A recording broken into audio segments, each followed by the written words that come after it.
This series is severely underrated. It needs a lot more popularity because this episode was phenomenal. I enjoyed this episode because this is how you make a villain. This is how you put a proper backstory to a villain, how you build up a villain, allow us to see his perspective, to understand his perspective, and where we could possibly put ourselves into his shoes. That is how you make a good villain when it comes into terms of an anime or manga or any series in general in real life.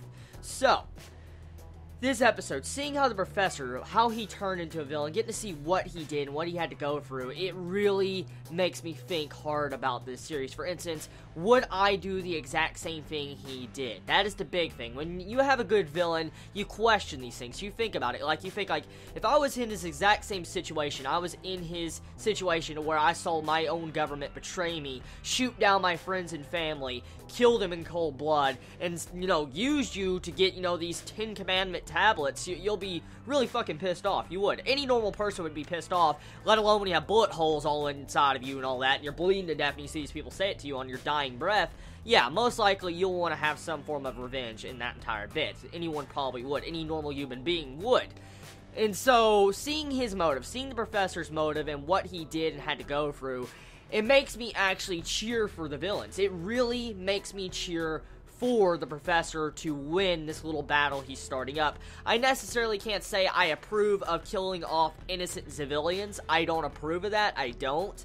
Because starting endless havoc and violence really just causes more revenge, havoc, and violence and war. That's all it does. So, I personally believe the motives that the professor is doing to attack other innocent civilians, what he's been doing for the series, I disagree with it, but I understand why he is like he is, though. I do understand that. And so that enough, I understand his motive. Now we have the motive of the professor. We know why he's like he is. We know now why he is evil, and we now know what type of goal he has. He wants to find out this hidden and secret ringleader in the government of Japan that is supposedly manipulating everybody. Did anyone expect the 10 Commandments? I know for a fact I didn't. I mean, that was incredibly shocking when I saw those biblical references of the 10 Commandments pop up in this. So, I give this series really good balls for adding something like that in, because you don't see a lot of biblical type references in anime or manga, and so it's shocking to see the way they use this, 10 Commandments and 2 tablets to, express where the people get their ESP powers. Now, for the most part, the episode, like I said, was just focused on the professor's backstory, getting to see what happened to Crowhead's mother and father, getting to see what happened to Minami's, mother, getting to see what happened to the professor, and we see all the stuff and events that led up to the very point of the first episode, or the second episode, technically, all the events that led up into the second episode.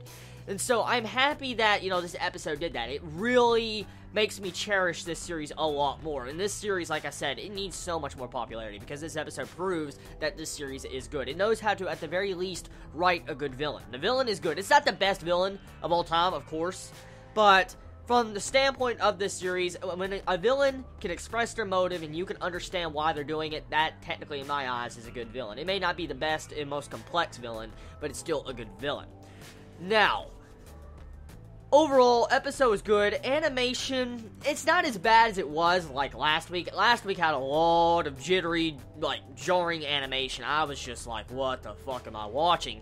But besides the animation, I mean, the series is real good. This episode had consistent animation. I didn't notice that many derps. There was a couple, but not much. So, nothing too bad in this episode. And music, for the most part, really helped out. The most important and emotional scene in this episode you can get was by far the scene where you see the professor get healed and all that. And he's like, yeah, better not do that. You'll get wrinkles. And then she dies on top of him. I'm like, oh, that's fucked up. It was really sad scene. It was a really emotional and sad scene that brought out the feels and emotions from this series.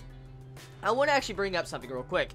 I don't know if it's because I've either missed something, and maybe because of the lack of sleep, since I only had 4 hours of sleep last night, or something else. Maybe something was mixed into my coffee. I don't know.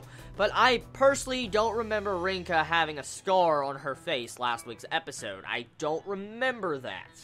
I don't really remember that. I mean, this episode starts off with Rinka walking through the streets and all that after the aftermath of, the detention centers of everybody being locked up, and you see her with a scar on her face. I'm like, what the fuck? Now, like I said, it could be because I'm extremely exhausted. like I said, 4 hours, or something was mixed in my coffee, or, you know, I just missed it somehow. But either way, tell me your thoughts in the comments below. How do you feel about this episode of Tokyo ESP? Do you feel like this series deserves a lot more popularity? Let me know in the comments below. I love all of you so much. You have a wonderful day or not, wherever you live. Please be safe. Chibi out.